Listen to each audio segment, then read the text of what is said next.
Mantan Mendikbudristek Nadiem Makarim menjalani sidang perdananya di Pengadilan Tindak Pidana Korupsi Jakarta Pusat Senin 5 Januari 2025.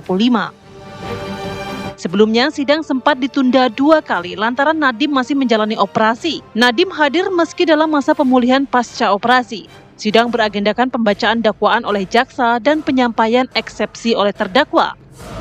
Dalam surat dakwaan, Nadiem ditempatkan sebagai pihak yang bertanggung jawab atas arahan kebijakan pengadaan laptop Chromebook di lingkungan Kemendikbudristek. Ia didakwa telah mengambil keputusan yang keliru mulai dari pemilihan sistem operasi hingga skema pengadaan yang oleh JPU dianggap merugikan negara. Dalam persidangan, satu nama berulang kali muncul dalam narasi eksepsi Presiden Joko Widodo. Nadiem menyebut bahwa mandat yang diberikan Presiden Jokowi merupakan mandat besar dan mendesak, mempercepat digitalisasi pendidikan nasional agar Indonesia tidak semakin tertinggal. Konteks tersebut semakin kuat ketika pandemi COVID-19. Dalam situasi pandemi, teknologi menjadi kebutuhan yang tidak terelakkan. Narasi inilah yang ia letakkan sebagai fondasi pembelaan dalam persidangan. Sidang perdana Nadiem membuka babak baru proses hukum korupsi pengadaan laptop Chromebook di Kemendikbudristek. Akankah ini menjadi awal perlawanan Nadiem Makarim yang merasa dikriminalisasi? Merugikan keuangan negara sebesar 1.568.862.716 berdasarkan laporan hasil audit perhitungan kerugian keuangan negara atas perkara dugaan tindak pidana korupsi, program digitalisasi pendidikan pada Kementerian Pendidikan, Kebudayaan, Riset, dan Teknologi tahun 2019 sampai dengan tahun 2022, nomor PE .03.03 SP 920 D6-02-2025, tanggal 4 November 2025 dari Badan Pengawasan Keuangan dan Pembangunan Republik Indonesia atau BPKP Republik Indonesia, dan kerugian keuangan negara akibat pengadaan Chrome Device Management (CDM) yang tidak diperlukan dan tidak bermanfaat pada program digitalisasi pendidikan pada Kementerian Pendidikan, Kebudayaan, Riset, dan Teknologi Republik Indonesia atau Kemendikbudristek RI tahun 2019 sampai dengan tahun 2022 sebesar $44.054.426 Amerika Serikat. Terima kasih teman-teman. Saya cuma mau bilang satu adalah faktanya sudah jelas bahwa saya tidak menerima sepeser pun uang atau keuntungan dari kebijakan ini. Dan yang kedua adalah kenyataannya harus dipertanyakan kenapa kebijakan yang menghemat 1,2 triliun karena Chrome itu gratis itu bisa menjadi pidana. Itu kenapa? Dan yang terakhir dan yang terpenting adalah dengan adanya kerugian negara 1,5 T dengan kemahalan harga laptop itu sama sekali tidak berhubungan dengan pengadaan. Ya, itu adalah pengadaan di mana saya tidak terlibat. Kenapa bisa kebijakannya yang dipidanakan? Padahal tidak ada korelasi. Saya ingin berterima kasih sama semua teman-teman di luar. Terima kasih Bapak Ibu.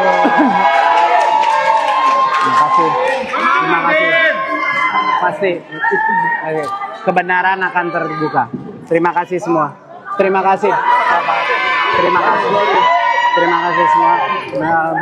Terima kasih. Terima kasih. Terima kasih. Ya, saya kuat. Saya akan terus pulih. Ya. Terima kasih Bapak.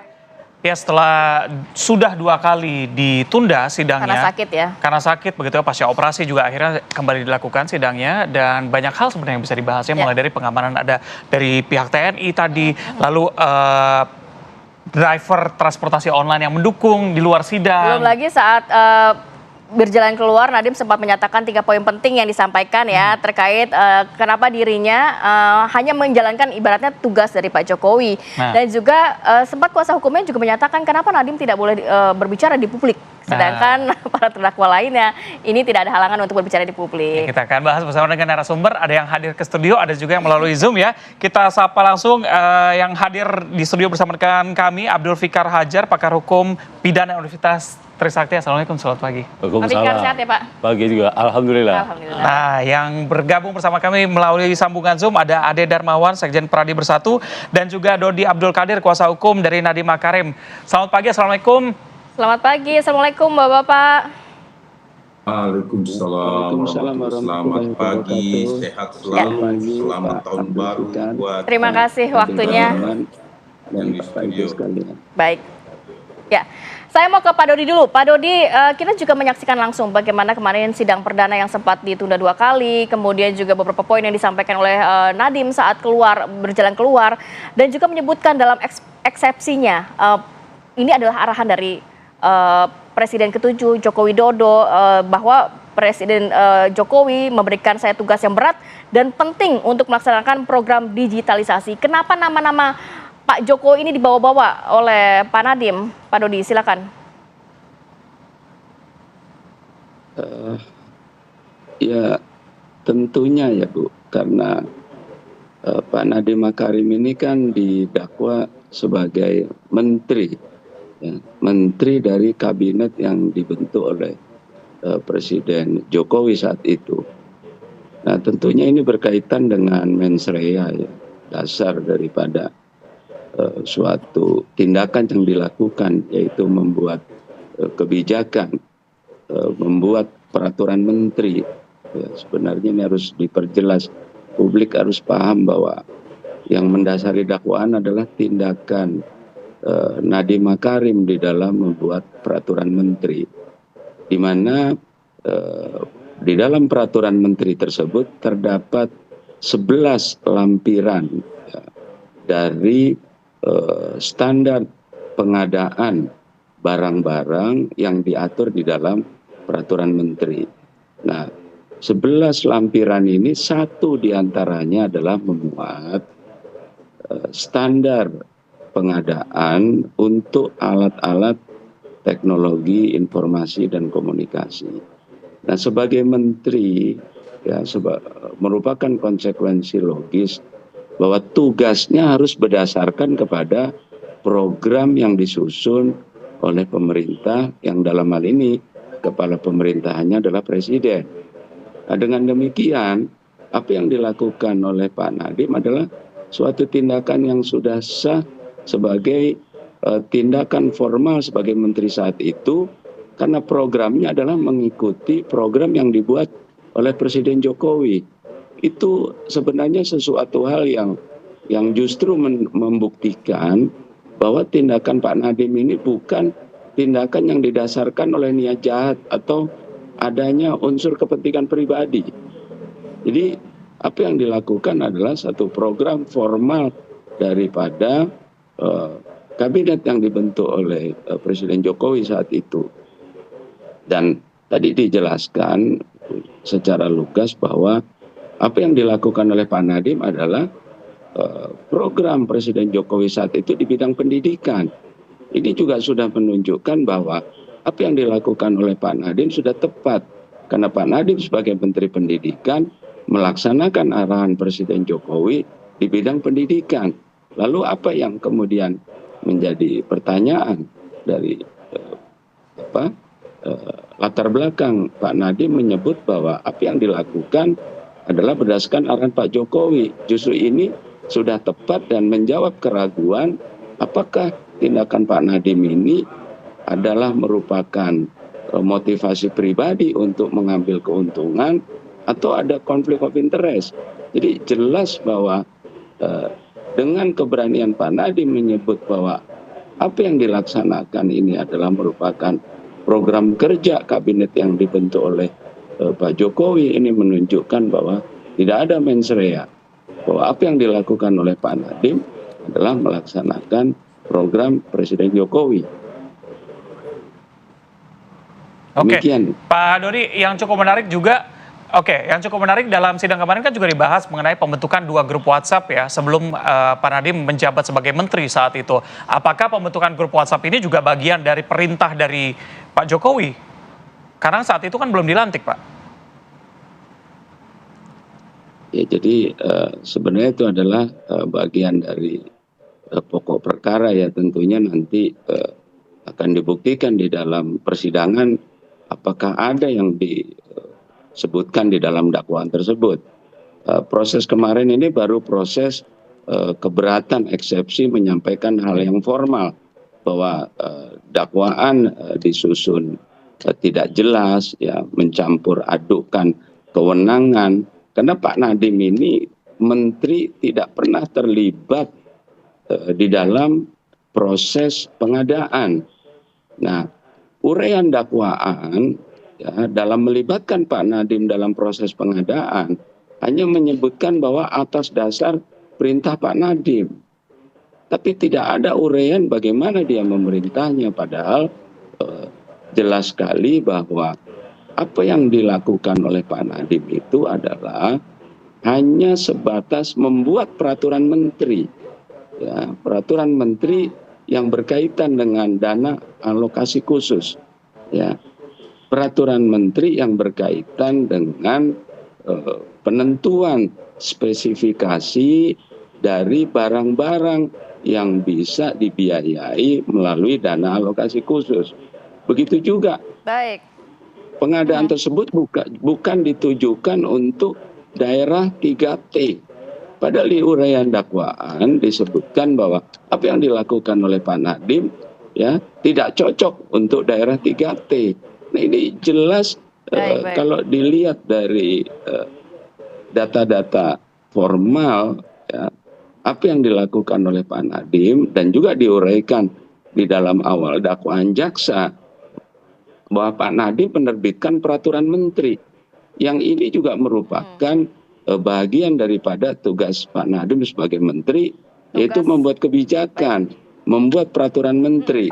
Tidak disebutkan bagaimana Pak Nadiem melakukan prosedur di dalam penyusunan pembuatan peraturan menteri. Baik Pak Dodi, jadi Pak Nadiem ini hanya sebatas membuat peraturan menteri dan juga itu juga menjalankan tugas dari Presiden Joko Widodo saat itu ya. Tapi sedikit sebelum saya ke Pak Ade, sempat juga Nadiem Makarim menyatakan bahwa ini sebenarnya bukan pidana tapi lebih kepada gesekan antara pemain lama dengan pemain baru. Ini juga pemain lama dan pemain baru ini memang arahan dari Presiden Joko Widodo apa bagaimana? Dan siapa yang dimaksud mungkin? Jadi kalau dilihat ya di dalam eksepsi ini kan kita membahas dasar dari apa yang menjadi dasar hukum pelaksanaan tugas Pak Nadiem.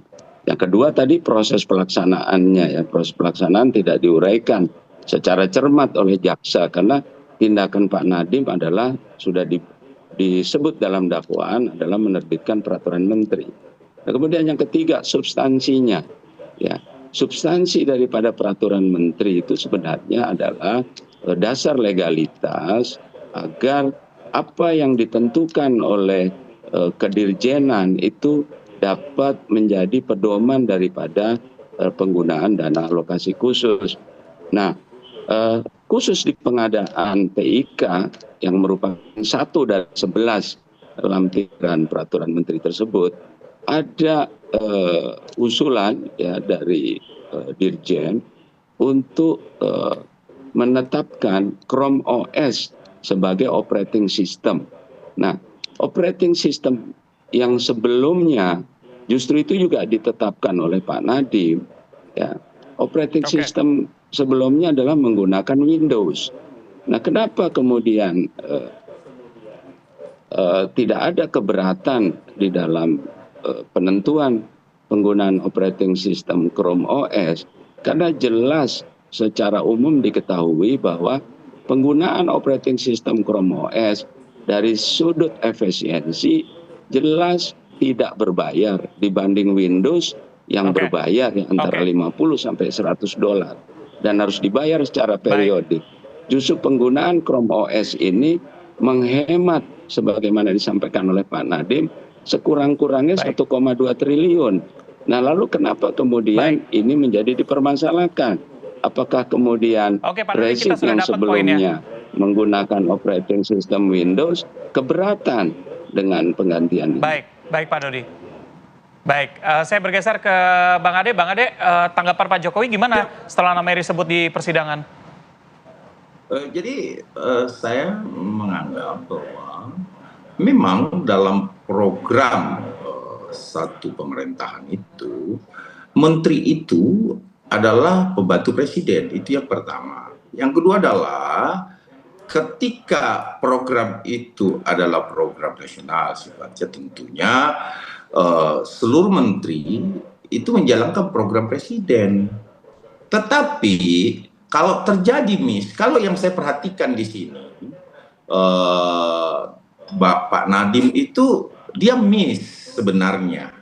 Miss-nya itu adalah laporan pertanggungjawaban anggarannya, itu yang pertama. Saya lihat ya, karena ada gagal mengalami kegagalan di dalam khususnya daerah 3T tadi yang disebutkan Bapak tadi ya. Terus kemudian kalau dikatakan Chrome OS tadi ya dengan Chrome Device Management yang dianggarkan oleh Bang Nadiem di tahun 2022 ini yang saya lihat ya, 2020, 2021, 2022 itu ada perbedaan dari 3 regulasi atau peraturan yang dibuat.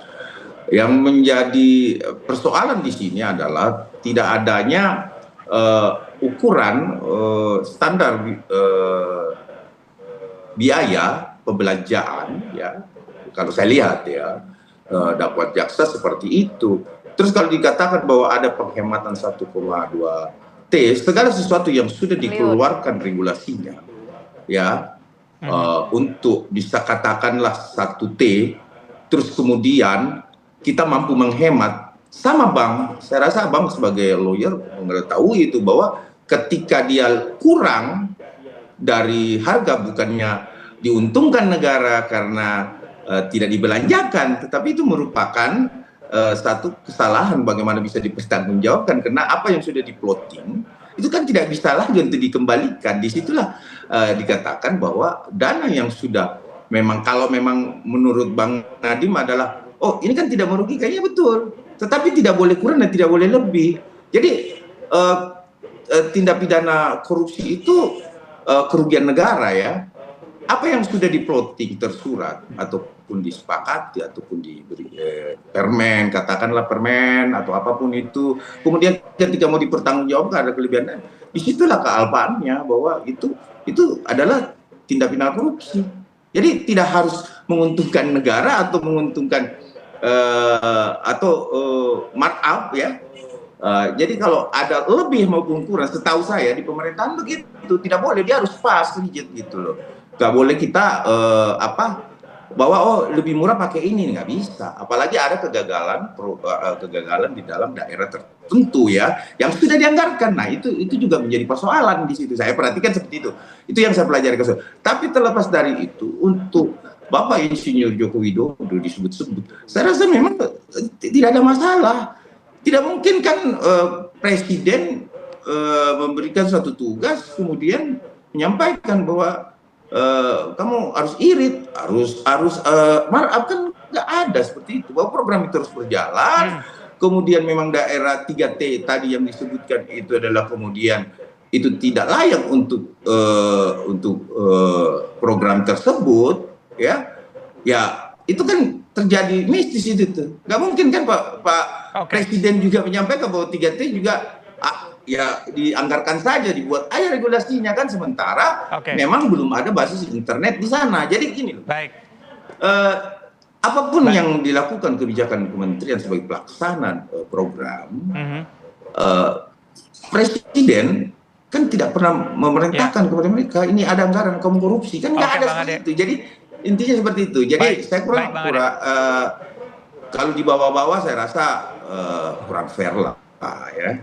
Karena kan tidak ada satu pemimpin pun di Republik ini yang minta anak buahnya untuk korupsi kan, atau tidak beres dalam laporan pertanggungjawaban keuangannya kan begitu. Iya, siap Bang Ade. Mungkin saya ke Pak Fikar. Ini yang cukup menarik adalah kan dikatakan tadi perintah dari Presiden. Lantas pertanyaan dari publik sebenarnya apakah perintah langsung dari Presiden ini, which is si Menteri ini pembantu dari Presiden, bisakah dijerat dengan hukum ketika melaksanakan tugasnya? Mungkin bisa dijawab usai jeda. Tetap bersama kami ya di Apa Kabar Indonesia Pagi. Kita lanjutkan dialognya, Pak Fikar. Tadi kan kedua belah pihak sudah menjelaskan begitu ya, bahkan tidak ditemukan mensrea di sana. Tadi Pak Nadiem juga dalam sidang mengatakan bahwa apa yang dilakukan ini sesuai dengan arahan dari Presiden, dan dia sebagai Menteri, sebagai pembantunya harus melaksanakan tugas itu begitu. Jadinya seperti apa? Apakah ini bisa dijerat juga dengan hukum? Ya, gini, pola relasi menteri dengan presiden itu kan kebijakan sebenarnya. Menteri itu pelaksana dari kebijakan negara. Dalam hal ini adalah pimpinan negara kan begitu. Demikian juga menteri. Menteri ke dirjen itu juga menteri kedudukannya juga kebijakan sebenarnya. Kebijakan kementerian gitu. Nah, pelaksananya adalah para dirjen itu kan begitu. Ya kan? Nah, persoalannya adalah meskipun menteri ada di wilayah kebijakan gitu ya. Apakah ketika di wilayah pelaksanaan ya, dia punya interest nggak gitu? Umpamanya dia bilang sama dirjennya, itu perhatiin perusahaannya teman saya, itu perhatiin perusahaannya adik saya umpamanya. Nah kalau itu bisa dibuktikan, ya itu artinya ya ikut serta gitu. Artinya meskipun dia ada di kebijakan, dia menjadi pelaku juga gitu. Nah, saya kira pegangannya jaksa kenapa berani sampai ke pengadilan? Saya kira hal-hal seperti itu. Nadimnya berkata hanya sebatas pembuatan peraturan menteri, kebijakan kemudian itu juga DAK yang hanya di ranah kebijakan. Tapi ternyata kejaksaan melihat ada kaitannya antara kebijakan itu dengan penyimpangan di pelaksanaan gitu. Nah, saya kira itu yang menjadi pegangan kejaksaan. Belum tentu benar juga. Karena kan ada di sini ada sebelum orang ditunjuk menjadi pelaksana program kan ada bidding, ada apa namanya tender segala macam. Hubungan dengan uang juga begitu ya. Dengan keputusan ini apakah juga bisa memberatkan dari menteri nantinya begitu? Nah itu yang akan dilihat nanti. Apakah biddingnya atau tendernya segala macam itu ada muatan-muatan. Jadi penunjukan kepada siapanya ini. Nah itu yang akan diperiksa. Titipan atau tidak. Nah, gitu betul. Ya. Kalau terbukti umpamanya ada kaitannya, tindakannya jaksa ya mungkin didasarkan pada itu gitu. Tapi juga bisa juga ternyata umpamanya ini permainannya objektif juga gitu. Di bidding di di tender-tender itu itu juga bisa sebaliknya gitu. Bisa sebaliknya membuktikan bahwa penunjukan itu bukan satu tindakan pidana, bukan satu tindakan yang menyimpang gitu. Tapi itu sudah didasarkan pada proses yang objektif umpamanya seperti itu. Dan bisa juga terjadi seperti itu gitu. Tapi Pak Fikar tadi dikatakan dari sisi Nadiem sendiri bersikukuh bahwa ini menjalankan tugas dari Presiden Joko Widodo saat itu. Apakah memang harus juga dihadirkan mungkin sebagai saksi meringankan atau memang sebagai pendalaman dari kasus ini Presiden di persidangan? Menurut saya karena konteksnya kebijakan, ya boleh saja kalau mau dihadirkan. Tapi urgensinya adalah sejauh mana kaitannya dengan pelaksanaan gitu. Maksud saya kalau bisa dibuktikan perusahaan yang bisa menerima tender, yang menerima pekerjaan itu ada kaitannya dengan presiden, dengan Pak Jokowi umpamanya, saya kira itu menjadi relevan dihadirkan. Gitu. Ya kan? Akan meng-cross check apakah benar di perusahaan ini punya kaitan dengan Pak Jokowi umpamanya seperti itu. Tapi kalau umpamanya nggak ada kaitan, sebatas perintah untuk program, kebijakan, saya kira ya pilihannya bisa juga enggak gitu, bisa juga enggak, tapi bisa ya itu terserah majelis hakim. Ya urgensinya. Oke, baik. Saya ke Pak Dodi. Pak Dodi, tadi kan juga sempat disebutkan bahwa kebijakan yang diambil oleh Nadiem saat itu bisa menghemat keuangan negara begitu. Apakah penghematan keuangan negara ini juga sudah dimasukkan dalam audit independen yang dilakukan? Ya, jadi memang harus jelas tadi yang disebut si Pak Ade itu mengenai kerugian negara ya. Jadi kerugian negara ini sesuatu yang diatur di dalam undang-undang, definisinya juga jelas itu ada berkurangnya aset negara akibat perbuatan melawan hukum. Jadi korelasi antara perbuatan dengan kerugian itu harus nyata, konkret ya. Jadi ada perbuatannya langsung mengakibatkan kerugian negara. Nah, kalau dilihat perbuatan Nadiem adalah membuat peraturan menteri, ya, yang kemudian pelaksanaannya itu adalah proses pengadaan, ya tentunya harus dilihat siapa yang melakukan proses pengadaan. Nah, kalau kemudian dinilai, kalaupun ya padahal usulan daripada spesifikasi teknis itu kan dari kedirjenan. Kalaupun dikatakan Pak Nadiem tidak keberatan dengan penentuan Chrome OS ya sebagai standar daripada operating system laptop yang diadakan saat itu, kita melihat bahwa Chrome OS itu gratis. Ya. Jadi kalau dilihat titik taut kebijakan Pak Nadiem menentukan Chrome OS sebagai operating system, sedangkan Chrome OS itu gratis. Lalu kalau kita lihat daripada definisi kerugian negara itu kan berkurangnya aset negara. Dengan penentuan Chrome OS sebagai operating system laptop, kan berarti tidak ada anggaran yang dikeluarkan. Nah, kalau kemudian ada anggaran yang dikeluarkan untuk pengadaan operating system tersebut, harus dicari siapa yang melakukan pengeluaran terhadap anggaran. Karena Chrome OS itu adalah operating system yang gratis. Oleh karena itu, kalau kita membandingkan dengan pengadaan yang kalau dikatakan pengadaan Chrome OS itu salah, harus mengikuti sistem Windows yang sebelumnya ditetapkan, maka negara telah menghemat. Karena apabila operating systemnya menggunakan Windows, kan harus bayar. Berarti kalau bayar itu justru ada pengeluaran uang, ada berkurangnya aset. Ya. Nah itu setidak-tidaknya 1,2 triliun. Belum lagi dari segi efektivitas. Dari segi efektivitas, penggunaan Chrome OS itu terkendali, bisa dikontrol, dicegah, tidak bisa digunakan judi online, pornografi, ya, maupun aplikasi yang negatif. Jadi dengan demikian, Pak Dodi, poinnya sudah kemudian kita juga penilaian 3T, saya perlu tegaskan bahwa tidak ada penggunaan Chrome OS yang ditujukan untuk 3T. Ini biar publik tahu bahwa di dalam spesifikasi teknis Chrome OS bukan untuk 3T. Nah ini juga sesuatu yang Pak Dodi, kabur, sudah kita tidak tangkap. jelas di dalam dakwaan. Ya, oke. Ini karena waktunya singkat, saya harus terakhir ke Pak Ade. Pak Ade, kalau berbicara mengenai kesiapan dari Pak Jokowi, siap nggak nantinya kalau dihadirkan di persidangan? Saya rasa ini kan bicara teknis tentang penggunaan anggaran dan regulasi yang dibuat oleh Bang Nadiem. Jadi saya rasa salah alamat juga kalau ketika kemudian hal-hal teknis itu melibatkan Bapak Joko Widodo itu dia memiliki program, pemerintah itu memiliki program ya, pembantunya itu menteri-menterinya. Nah,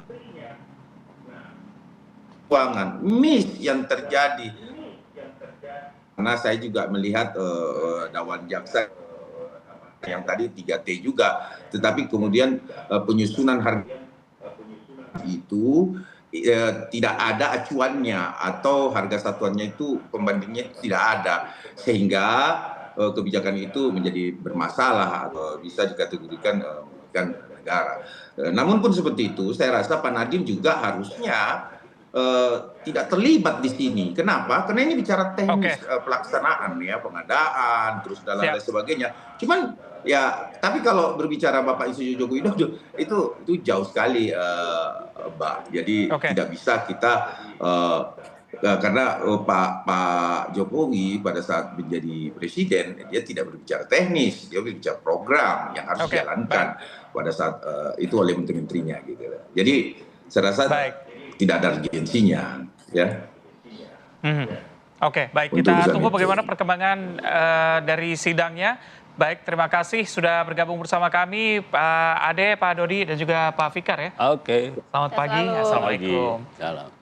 Pemirsa, kita ajak Anda untuk jeda sejenak. Usai jeda kami punya informasi ini yang cukup mengejutkan, adalah di tahun baru lagi-lagi KUHP baru. Ini salah satu pasal yang menjadi perhatian publik adalah ancaman pidana bagi praktik nikah siri dan poligami ilegal. Seperti apa kami hadirkan usai jeda.